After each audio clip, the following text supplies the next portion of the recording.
उत्तराखंड के भू बुग्याल बचाने के लिए क्या मुख्यमंत्री पुष्कर सिंह धामी ने अपनी कमर कस ली है? भू कानून मूल निवास महारैली से पहले धामी जी का बयान कितना असरदार है? त्रिवेंद्र सरकार के फैसलों पर धामी सरकार फिर से विचार करेगी। जमीनों की लूट की खुली छूट आखिर किसने दी थी? मोहित टिमरी ने क्यों कहा कि रैली से पहले कहते हैं कि हम लाएंगे और जब सत्र आता है तो फिर अपने वेतन भत्तों को बढ़ा देते हैं। गोदयाल ने भी कहा है कि ये ऊंट पहाड़ के नीचे आखिर किसकी बदौलत आया है? भू कानून कब तक आ रहा है? आज के वीडियो में इस पर बात करेंगे, लेकिन आगे बढ़ने से पहले अगर आपने अभी तक इस चैनल को सब्सक्राइब नहीं किया है तो सब्सक्राइब कर लीजिए। लाइक शेयर कमेंट वाली परंपरा को भी पूरी तरह से निभाइए। कल यानी कि 29 सितंबर को ऋषिकेश में मूल निवास 1950 और भू कानून की मांग को लेकर के एक महारैली होने वाली है, लेकिन उससे पहले ही अचानक से सरकार को भी याद आया कि अरे हम भी तो भू कानून लेने सोचना अच्छा भाई। और खुद उत्तराखंड के मुख्यमंत्री पुष्कर सिंह धामी प्रेस कॉन्फ्रेंस करते हैं।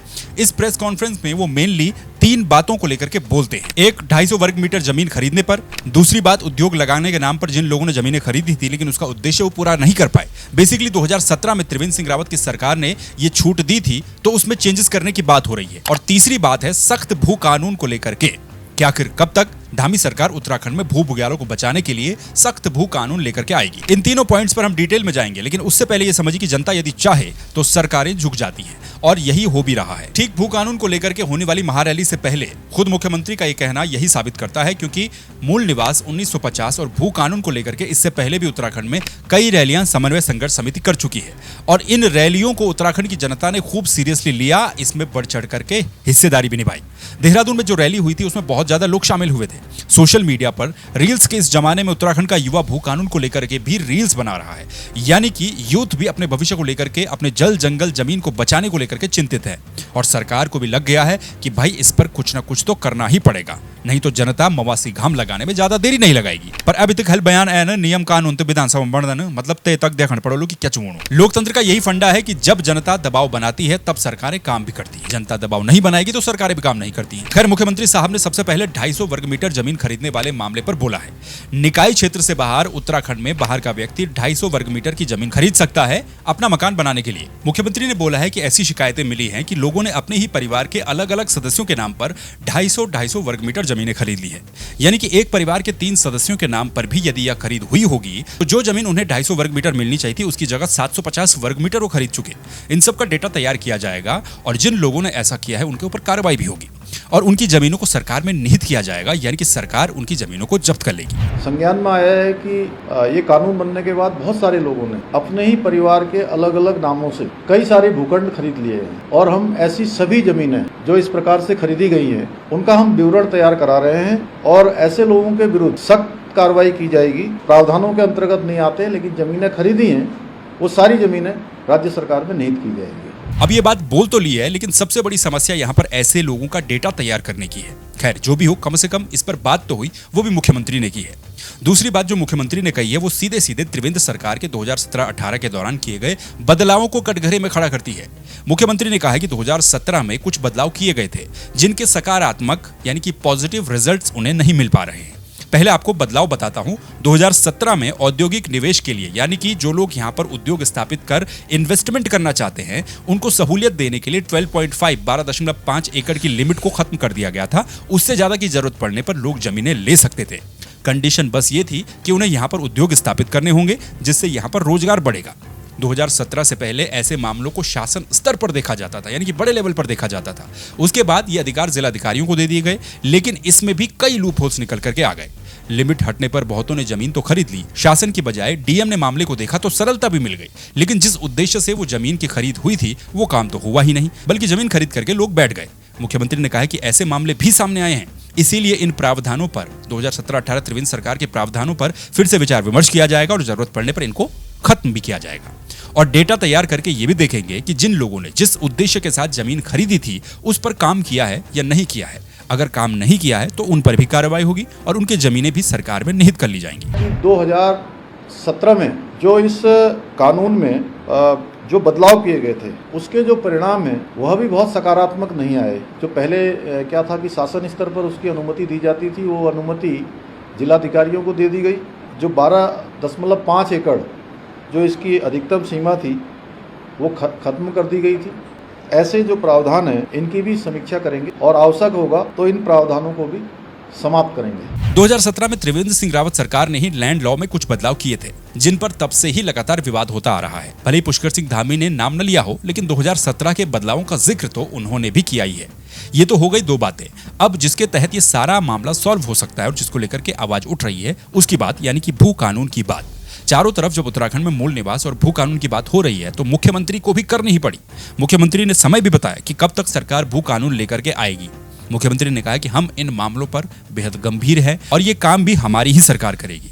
अगले बजट सत्र तक हम भू कानून को लेकर के आ जाएंगे, यानी कि अगला बजट सत्र अब अगले साल फरवरी मार्च के दौरान होगा, तब यह भू कानून विधानसभा में लाया जा सकता है।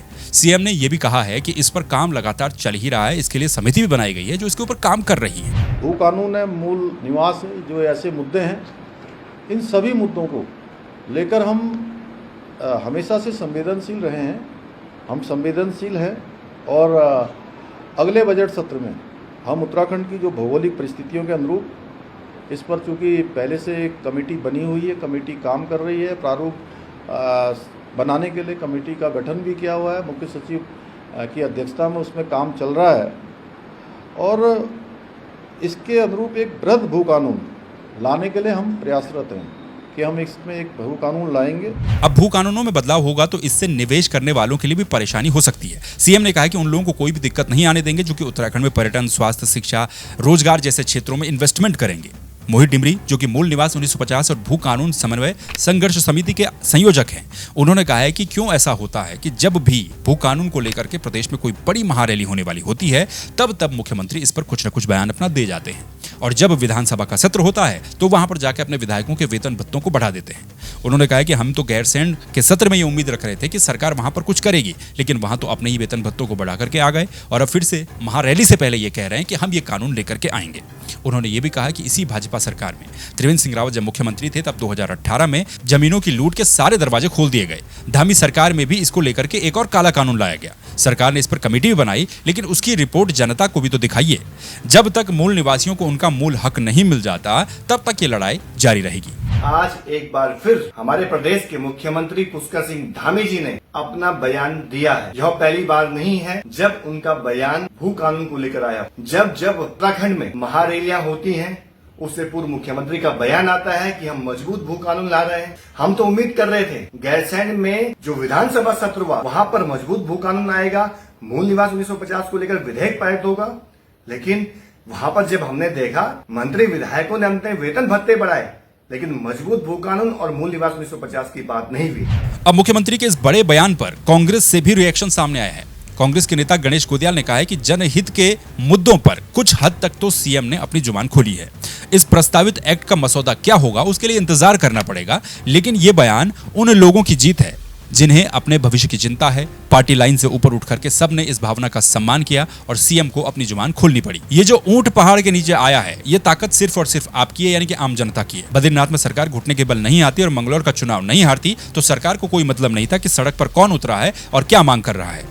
ऐसा न हो कि ये घोषणा सिर्फ केदारनाथ उपचुनाव तक सीमित रहे, क्योंकि अगला बजट सत्र अगले साल आएगा, उससे पहले केदारनाथ का उपचुनाव होना है। उत्तराखंड के माननीय मुख्यमंत्री पुष्कर सिंह धामी जी ने आज उत्तराखंड के ज्वलंत मुद्दों पर कुछ हद तक अपनी जुबान खोली है।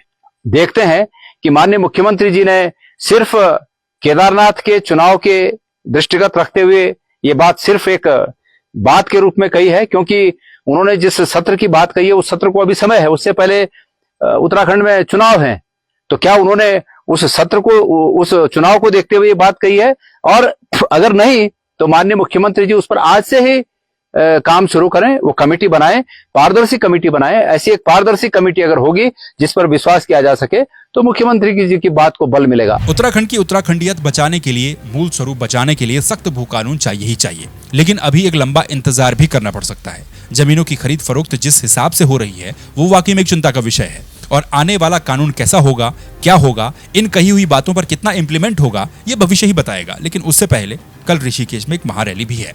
बाकी आपका क्या कहना है कमेंट करके जरूर बताइएगा। वीडियो से अगर आपको कुछ हासिल हुआ हो तो लाइक का बटन दबा करके जाना। फिर मुलाकात होगी किसी दूसरे वीडियो में किसी दूसरे टॉपिक के साथ। तब तक के लिए नमस्कार, अपना ख्याल रखिए।